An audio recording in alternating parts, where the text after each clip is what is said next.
Awesome. I think we're live. Welcome again to FC Build. This is our second year hosting this conference, and I couldn't be more excited to be here today with Kathy Palinski and Rick Smith. Many of you guys may be new to FC Build, so let me start with a short introduction of Foundation Capital before we dive in. We are a 26-year-old venture firm.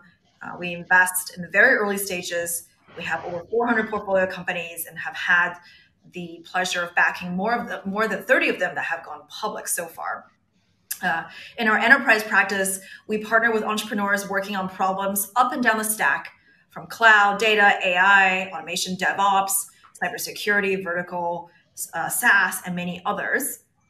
We lead seeds and Series A's, usually before a company has any revenue or even a product. Basically, we invest in people with big dreams and work with them to make them real.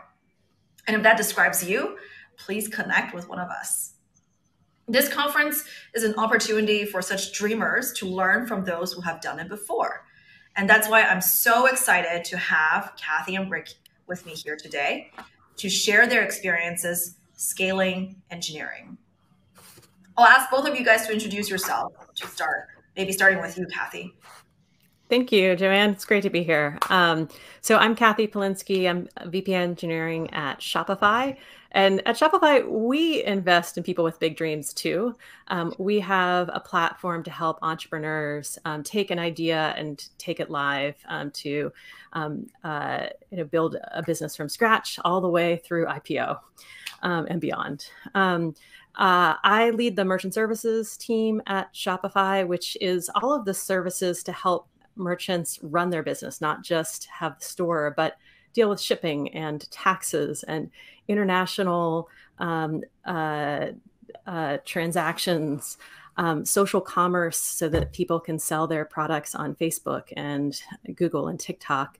Our money products, everything from our payments and balance products that just launched in the US, as well as our capital products. And we've given out over $2 billion in small business loans to our merchants. So it's a wide portfolio. And what drew me to Shopify is before that, I was the CTO at Stitch Fix. I started right before the IPO.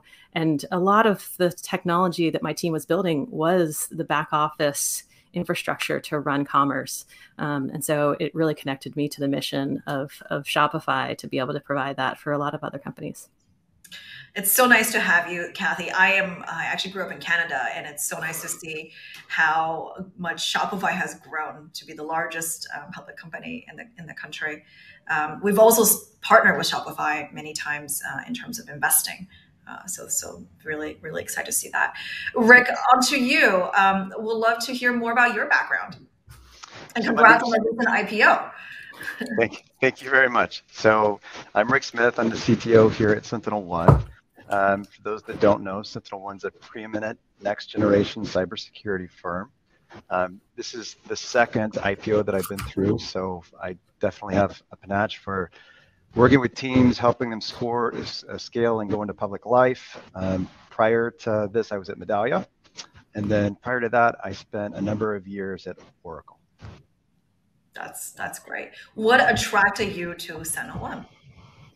It was really the team. So it was a team and culture fit. It was actually surprising how natural the conversations were at all levels of the organization, both from the executive team down to the frontline engineers. There's a passion for the product. There's a passion for doing good, which is something that's very unique in the cybersecurity space itself.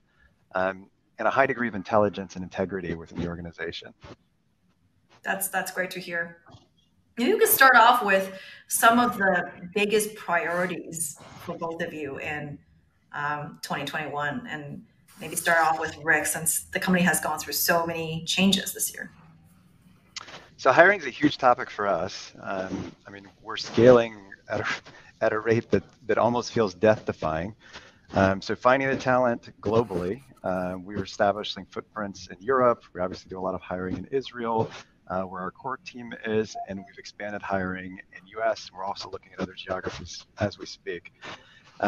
It's probably the dominant thing because nothing moves without people. So finding great talent is definitely top of mind for us.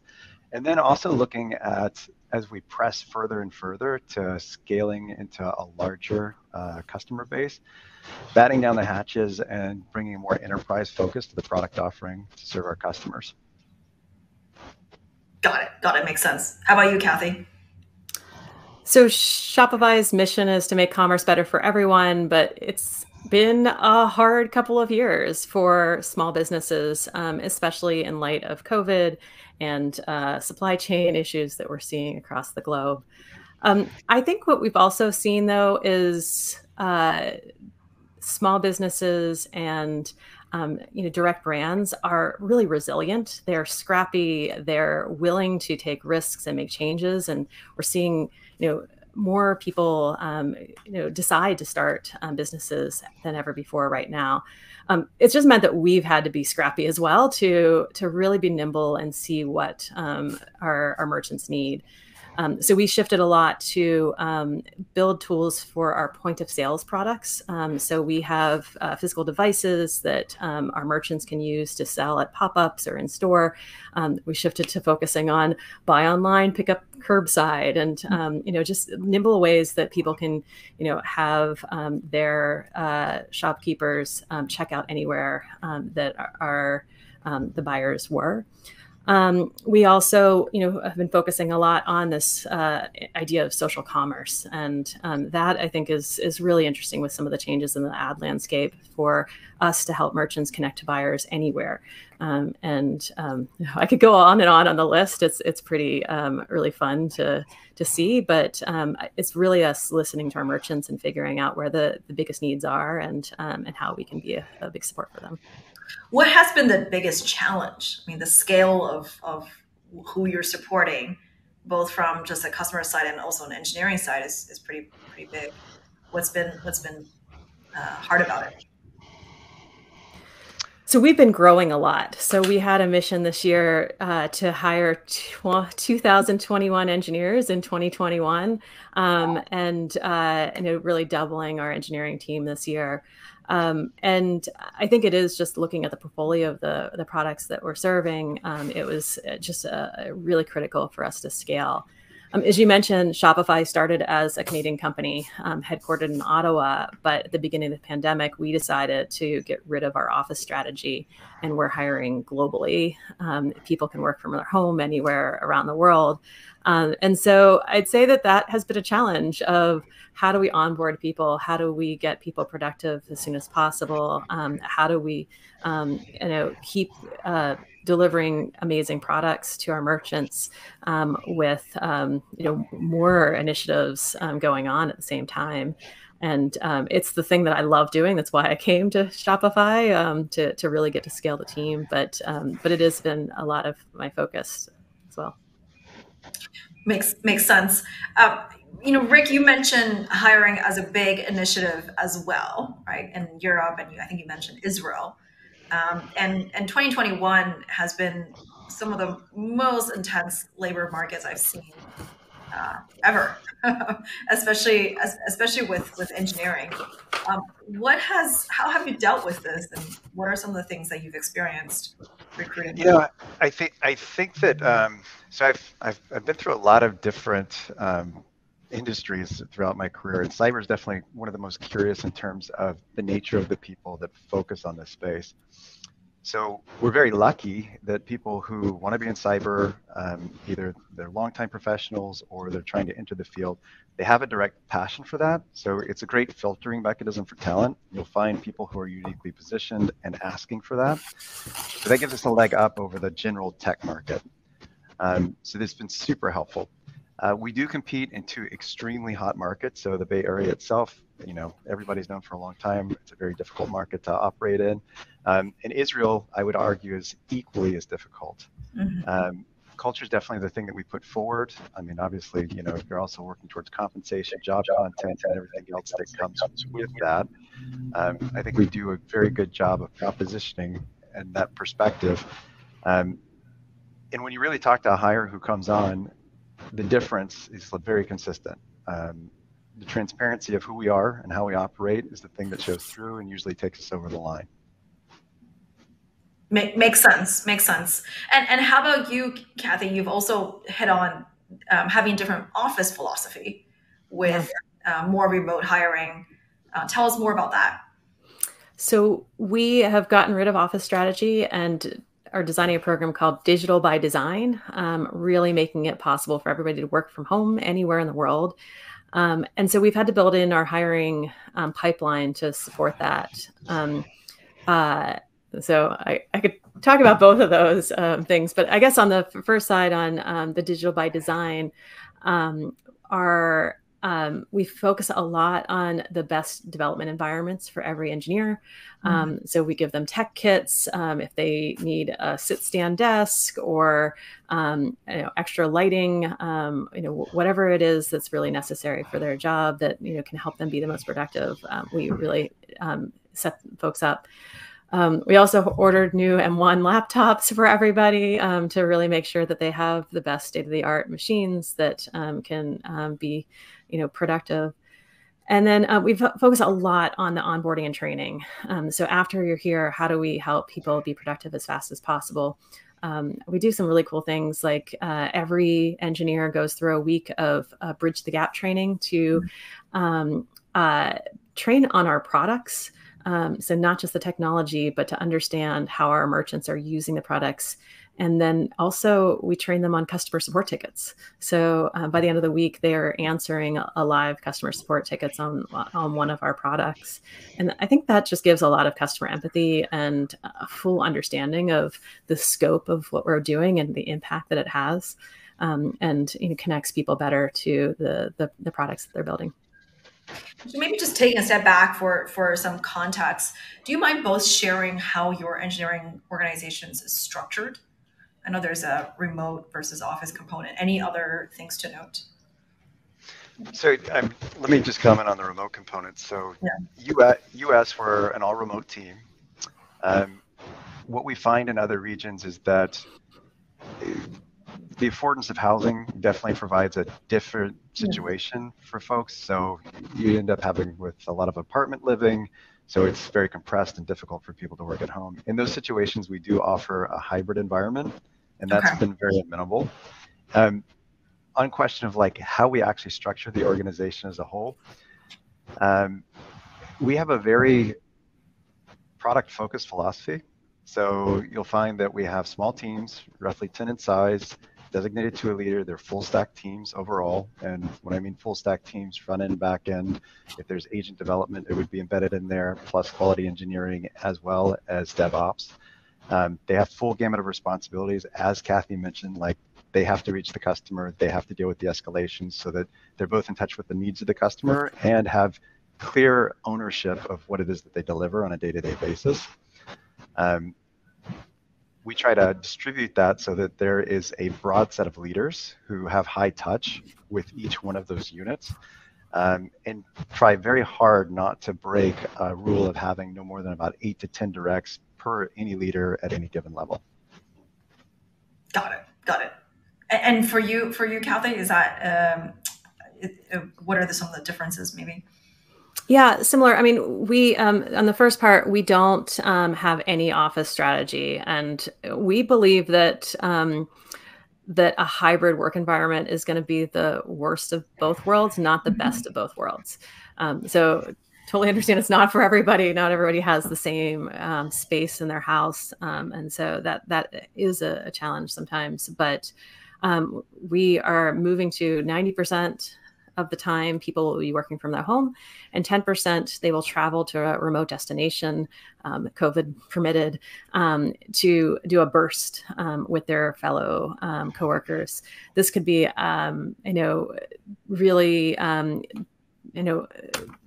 building a prototype with your team on a brand new, initiative. It could be doing, deep technical design work. It could be doing a hack days initiative, or even like getting alignment on some of the product strategy.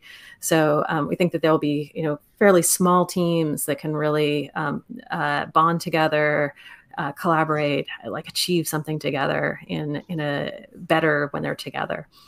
And And so, so that I think is just an interesting difference than a lot of companies right now are thinking about from a hybrid versus a return to work strategy. On the makeup of our teams, fairly similar. We focus on full stack engineers. We believe in range, I would say. So this notion that that we want people to be able to go deep, but too much specialization, actually causes more friction within the organization and not a lot of ability for teams to own and be able to deliver something fully intact without too many hurdles and dependencies. So most of our engineers are full stack engineers. We have some specialty in front end technologies with folks who specialize in React and other things. Most of the teams do not have quality. Every engineer is expected to build for quality, although there are some mobile teams that have some specialties there. Most teams are just responsible for doing their own deployments, although we have a large production engineering team that is really focused on tooling, so that gives all of the engineers the ability to really own everything end to end. That makes a lot of sense. And on this topic, how about performance management? Right, performance management, and especially if folks are not performing in any of the parts of your organizations, how does that manifest in a remote culture, Kathy? I'm curious. I think it's been harder in a remote area, especially 2020, where everybody was dealing with different situations, and so it was. I think a lot of folks. Trying to give a flexibility to people, especially ones that have worked with you for a long time that are really dependable, but need some extra flexibility to deal with elder care or kids, sure, or just kind of the stress of being in a pandemic. We do a few things at Shopify that I like. We do impact reviews, which really focus on the impact that our employees have to our merchants. And, we do these checkpoints a couple times a year and try to calibrate against groups to say like, hey, this person's really outstanding in this area. How can we leverage that even more? And even talking across teams. So if that manager doesn't have the same opportunities that can leverage someone's skills, that we can consider them for other things and really have conversations. Or maybe like just really making sure that managers are calibrating in the same way. That I think more likely the case is that managers are like, oh yeah, my team's great. But when you really look at what they're delivering, there may just be a difference in the expectations that they're setting with their team members compared to some of their peer managers.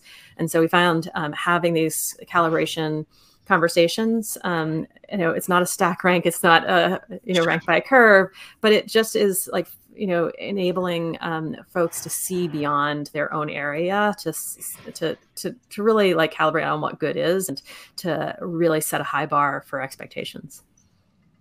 How about you, Rick? Any lessons from managing in this environment and performance? So I'll say structurally, what Kathy's describing, we basically have the same framework for dealing with day-to-day performance management and calibrating the expectations amongst managers. I think philosophically, so obviously humanity needs to take place to help people. There's a lot of disparate situations in terms of what's going on at home, particularly given the pandemic. And I did even argue that even earlier when we were dealing with a lot of the issues around the election, Black Lives Matter, at the same time of dealing with the pandemic, we had to provide a lot of latitude to help people get through that. There was a lot of strife overall during that period. If I look at like general performance in terms of trying to figure out who's high performing and who's not, you really have to put a lot of rigor in the organization to make sure that people are managing towards outcomes, and outcomes are extremely well defined. And that's really the principle that we put in use. OKRs are heavily used within the organization as a whole to help us guide towards that. And obviously that gives like a very solid framework for providing metrics orientation for something that's measurable so that people understand where they stand. We do marry that with some of the V2 MOM framework, which was developed by Salesforce. I personally like that framework a lot just because it's it's slow, though it's slightly more verbose than OKRs. Mm-hmm. It provides a method of describing, here are the obstacles that we need to overcome to succeed, and here's our mission. You can find that OKRs are just a little bit too granular and terse at times, but that's the color of how we do it. Got it. I'm going to introduce a few questions from the audience related to some of this topic. And the first one from Paul, I guess 2 questions. What's the typical span of control you expect from your first line engineering managers? And for those managers, do you primarily promote or hire from the outside? So I think it's very common for first-line managers to be promoted within, or at least first-time managers. It's uncommon to bring in a first-time manager from the outside because they're both learning context of your company as well as learning a brand new craft, a brand new role. But I'd say for first-line managers in general, people who may have 2 to 3 years experience, we're hiring both from internally as well as externally. So I think it's a combination. We expect our first-line managers to be really hands-on, to be very engaged in the code, the design, the mentorship of their team, but then also really focus on how do they empower their leaders, how do they grow individuals, how are they setting the right expectations, and learning that they can't do everything themselves, that they have to lead through people, and that has to be their primary focus. Yeah, the latter point you make, Kathy, is something that we focus a lot on. We guide all first-line managers that you have to still be a technical leader. You're not a people manager first, and that's actually something that we focus on all the way through the executive level into the vice president. So you're still responsible for understanding architecture. You're still responsible for understanding the technical details, but your goals become the enablement of allowing other people to do the work to be able to get that done. First line, we definitely focus on trying to promote from within, particularly in our space. Like there's a significant amount of technical acumen that's specific to our product and how we do things that would be very hard for somebody to digest coming from the outside world.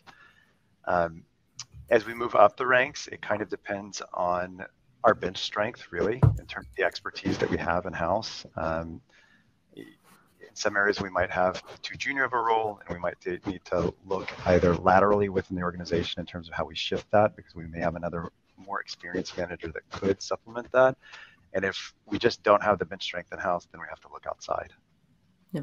One thing that we've been doing is we created an accelerator for people interested in management. It's they are in a cohort of about 20 people, and they have different guest speakers and kind of modules that they're learning the craft of engineering management. We found that that's been something to help people be successful. When I was at smaller companies, we just didn't have the bandwidth to be able to do that. And so there's also a lot of great programs at continuing ed programs, like at Stanford and Berkeley, and I'm sure other, colleges around. And so that really specialized in the skills, not just for management, but engineering management. Because I think that there are some differences that are really helpful to focus on.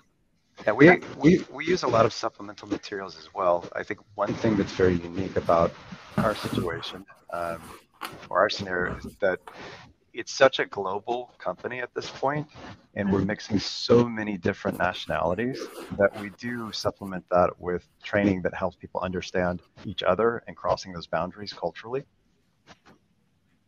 That's great. That's great. I mean, you guys have so many great programs, especially for retention, right? For folks who are looking for something that they can find within the organization.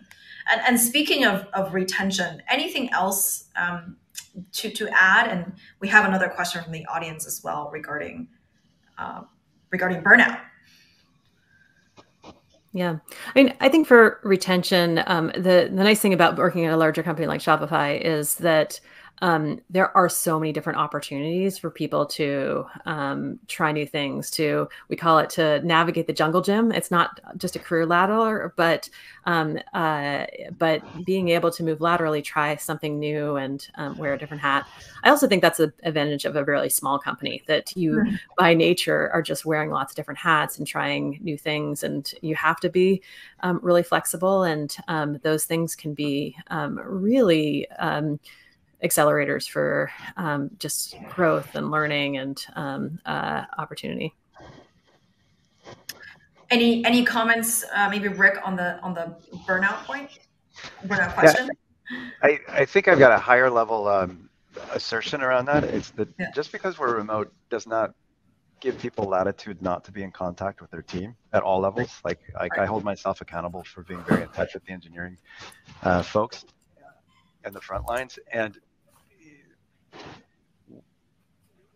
I find often that people will put themselves in a situation where they're responding, particularly when you're dealing with time zones, at inopportune times, and they have this self-reflection of the expectation that it has to happen, and giving them the coaching that you've got to create that free space for yourself.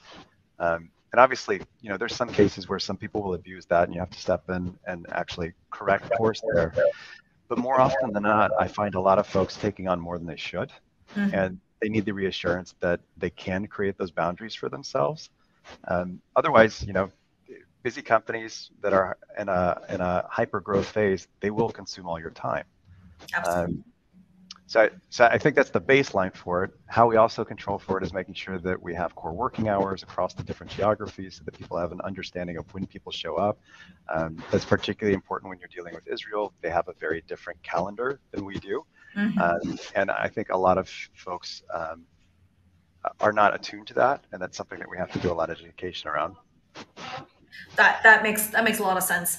Let's talk about hiring a little bit, and within hiring, compensation and some of the other reasons why candidates join or don't. I keep hearing, inflation has really created this ridiculous expectation. Folks are getting sign-in bonuses, even at startups, that are just huge. What have you guys seen in relation to compensation? So I'm good. Good. Go ahead, Kathy. I'm seeing a lot of movement in the market right now. We, have been talking about 2020 was a year where not a lot of people made changes. There was artificially low, attrition going across many different companies. And so there's a rebound this year. I think some of it is, just a pent up kind of movements. And some of it is like, people had no control over their lives. They finally have some opportunities, and they kind of were like, I want anything but what I was doing before. I need a new change of scenery, a new change of pace. And so I do feel like this has been a year with a lot of movement, a lot of change, including myself, starting at Shopify. That being said, I think that there are some companies that are going to be real winners out of this. Like Shopify, as we've been growing our team, although, we've had some departures of people, making some decisions about what they want to be doing with their life. And, even, people who've been here for a long time have decided that, they don't want to work anymore.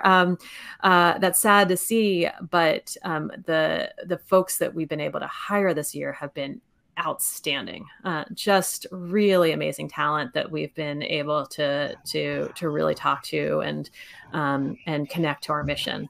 And I think that is what really brings people to Shopify, is the amazing work environment, the people, great investment in tech tools, and then the mission. So really being able to do work that has a big difference in the world. Yeah, I would echo mission and culture definitely are the things that, no matter, it always sounds cliche to say, but for some reason it still wins every time. We compete with Facebook, Google, Microsoft.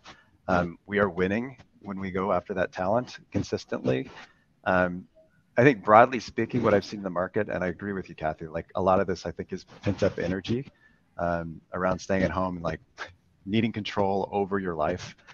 But in the US, I'd say that speculatively, and I'm saying off of what I've seen, there's probably about a 30% increase in compensation overall. That's what I would estimate in terms of what I've been seeing on our front. I think less so in some of the other geographies overall, but there's definitely a significant uptick. And I've also seen that, and I think this is great for the U.S. as a whole, a redistribution of that wealth. You're seeing a lot of salaries rise in areas that you wouldn't anticipate prior. And a lot of companies competing at what looks more like a Bay Area salary in regions that would have surprised us 2 years ago. What are some of these regions that you're seeing? Which ones in particular? Pick one. I mean, the number of candidates that we see across geographies, whether it's like Midwest, Florida is like a new one that's been kind of blowing up for us. Mid-Atlantic, Northeast is still kind of the same in terms of what we've seen. Huge uptick in Austin overall, just because of the influx of people moving in there. Northwest, I think, is like fairly stable for the course that we see, in areas like Seattle and outward. Yeah, when I was at Stitch Fix, I had a remote distributed team, and it was amazing. We were able to hire talent in every state, everywhere from, Kentucky, Texas, Washington, California, and so I think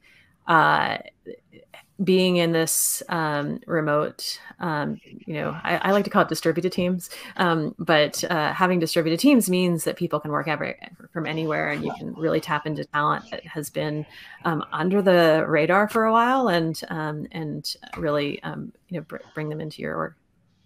Makes sense. What advice do you have for startup founders, which is a lot of folks in our audience, thinking about competing on possibly talent that has multiple offers? Like what are some of the tactics they can employ there?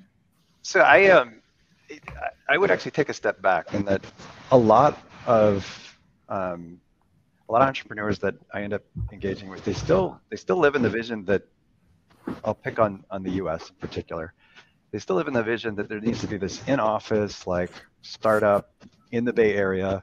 I think that's like slowly fading in terms of that being the dominant function or required function for success. But I think you have to flip the bit on it.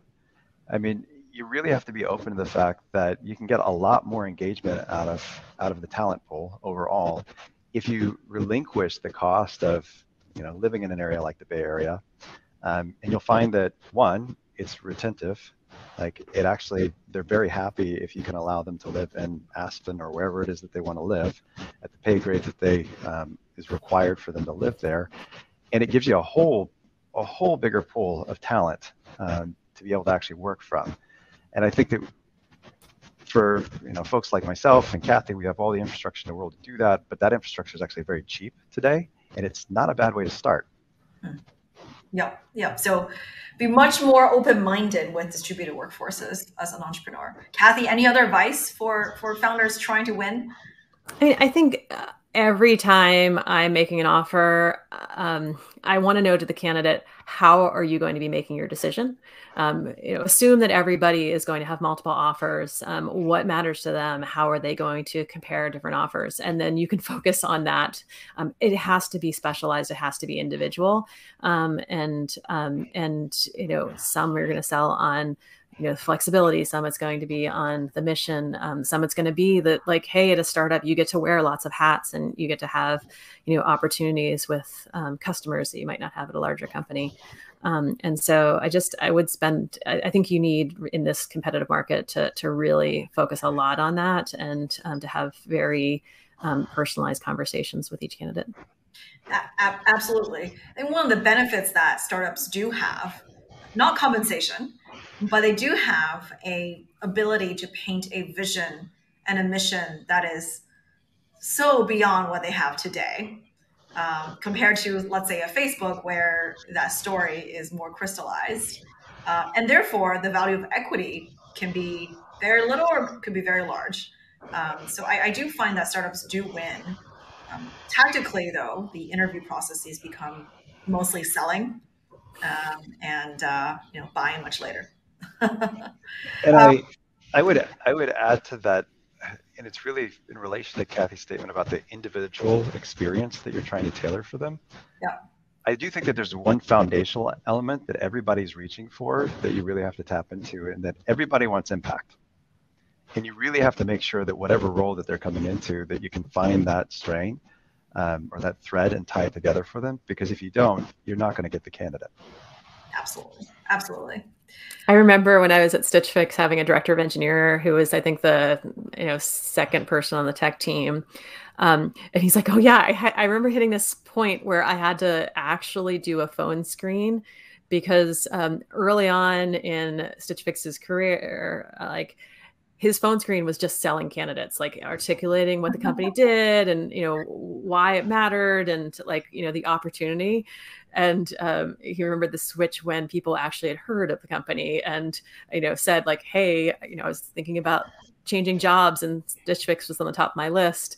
And he's like, oh, now what do I do? I have to actually have a different, first screening here that is actually getting, further into their tech experience. So I think that it is, it's normal, I think, in different stages that you may have to push some of those phone screens later on as you really develop the relationship early on. For sure. And related to this, we have a lot of benefits being representing companies that are at the forefront of engineering. But many companies don't have that position. And nowadays, usually the best engineers want to work on the latest, tech stack, the hardest problems. I do find this bifurcation even in our portfolio of companies that can hire engineers left and right just because they're solving like a really, really difficult problem. And those are, a little bit lighter weight, more go-to-market focused, and they're struggling. Any advice for the ones that maybe are not working the latest tech or working the latest stack? So one, I think in roles like the roles that Kathy and I have, like you always have to be managing the tech. So that means like you have to do refreshes. If you don't, it's not only a matter of tech debt, but you're going to end up in the exact situation that's being asked. Is that you're going to become unpopular. You're not going to be able to hire the talent that you need. So it's something that you have to groom and balance over time, no matter what. It definitely creates a more complex dimension to managing all the priorities that you're dealing with, but it's definitely an important step function in terms of managing your talent in the long run. On the notion of the problem set, that's a different beast, right? So I think if you don't have a good problem set for people to solve, and I'm not talking about like JavaScript frameworks, whether you want Vue or React, etc., but the actual problem that you're solving in terms of value to the customer, if those are going away, that's a very different problem for your organization as a whole, right? And I think that's a broader signal that you have to contend with. Yeah. Kathy, anything to add?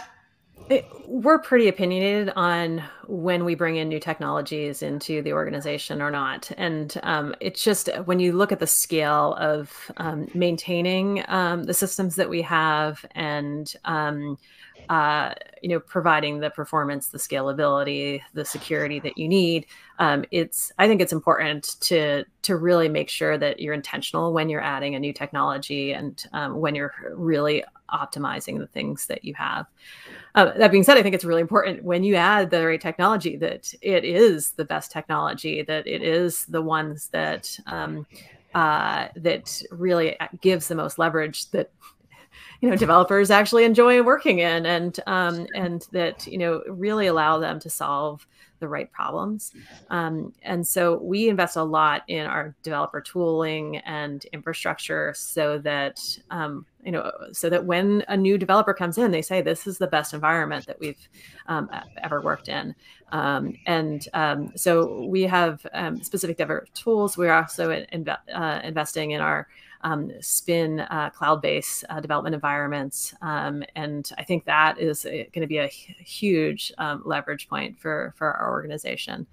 And then I think you'll see when people feel like, hey, the problems that they can solve are bigger and more impactful because they're not getting in the way from legacy tooling or legacy technology, then they're going to be, really excited about your environment.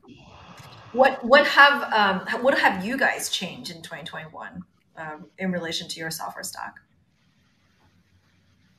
So I would say that this new spin technology that we are building out to allow developers to spin up dev environments in our Google Cloud Platform space is, I think, a huge step forward for us. We don't have it supporting every single aspect of our products yet, but the folks that are working in it are really excited, and a lot of others are anticipating it as well. Yeah, I'm going to be more tentative on my answer to that because, believe it or not, we're actually going through and unpinning the entire software development lifecycle, both in terms of process and in terms of stack, like as we speak. And I mean, all of this is rooted in the fact, everything that Kathy's mentioning. Developer productivity is extremely important to us. We need to make sure that that's not debt laden. It's actually something that's like a core focus. I think for young companies, it's something that actually is like forgotten and pushed in the background as you're trying to like, grab features, grab the next customer and whatnot. But that's something that we're actually putting at the forefront of Sentinel One. That makes sense. Actually, related to that, there's a lot of questions that we get from founders. What are you guys seeing what are some of the pain points you're facing that entrepreneurs can solve for, right? Like if someone is building a technology or tool and coming to you and saying, hey, Kathy, please buy my tool and implement it at Shopify. What are some of those problems that would get your attention? Rick, you're gonna have to go first on this. I don't have a canned answer ready to go because a lot of things that we see, we then start to invest in ourselves. But let me ponder on that a little more. I think that there's, I could go for days in the cybersecurity space, but I think if we're talking about specifically tooling for engineering, one of the gaps that is still out there is like, how do you actually facilitate multi-cloud in a simple manner? You've got a lot of variants of kubes out there, a lot of nascent frameworks that are trying to actually fit in that position, but there's not a very good answer as of yet. I think that's still green space. It's a great technical problem. How you commercialize it's always questionable because now you're dealing with the fringe of open source and developer tools, which can be a difficult market in and of itself. But that's definitely a problem space that needs to be solved for. The other one that I would say is better democratization of shift left overall in this hazy area between DevOps and SecOps. There's a lot of great tools that are emerging out there, but I don't think that has been won yet. There's a lot of trying to push control into the hands of the engineers and not being so opinionated of it without breaking their workflows. But there's definitely a lot of space in there for these tools to be better. I've actually seen one tool recently that was the first time that I'd seen someone actually build a semantic network over top of all of the interdependencies between the code lines, the binaries, and ultimately what gets into production. So there's definitely a lot of room in that category to improve. Okay, that's super helpful. I would say also we're still early days in remote work. And video conferencing has gotten so much better in the last year and a half. But there's still some tooling gaps that I think folks are experimenting with and trying out, but that aren't I think as good as they're going to be 5 years from now. Collaborative whiteboarding is one. Just more like space for collaborative design, collaborative interviews. We have this new Shopify party app that we're building to allow people to have a virtual world to connect. And I'm going to be doing a VR meeting next week with our leadership team. So, I think that they're pretty early days, but I think that there's a lot of opportunity there. For sure, and we're definitely seeing that. Okay, we have time for maybe one more question, and here we go. Back to hypergrowth, which is what you guys are experiencing. How do you avoid making wrong hires at the expense of just trying to grow? I mean, this is a trade-off I think folks have to make, especially early stage companies, is, how much risk and speed do you take at the risk that you're going to do some bad hires, and you need to, either, be able to quickly solve those problems versus being a little bit more slow and deliberate and very intentional about what you're hiring for, and making sure that you don't have that wrong hire, because it is very expensive to make a wrong hire, especially if you don't respond fast in fixing that problem.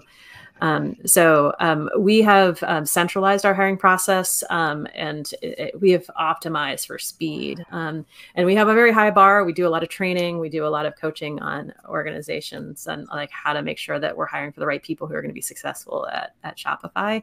But I think I think the more you focus on speed, the more challenges that you have by potentially missing some great candidates that would have been great fits that don't, kind of make it through your interview process, or, have some wrong hires for the wrong role that hopefully you can move to other teams or manage out quickly. Yeah, I think that's a fair answer. I mean, in general, our philosophy is,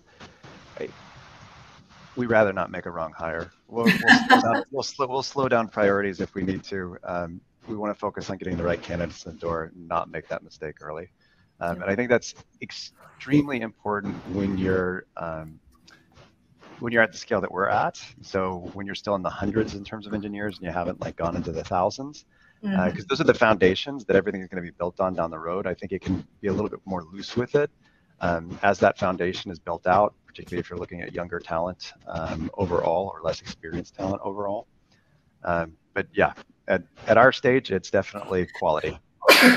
Talent is the most important, resource of a company, and so I think it is really important to focus on that and make sure you're making the right choices. Absolutely, and for startups especially, the first few hires dictate both the culture and the message and the way that the company is run in many ways, and the networks that the company is hiring from.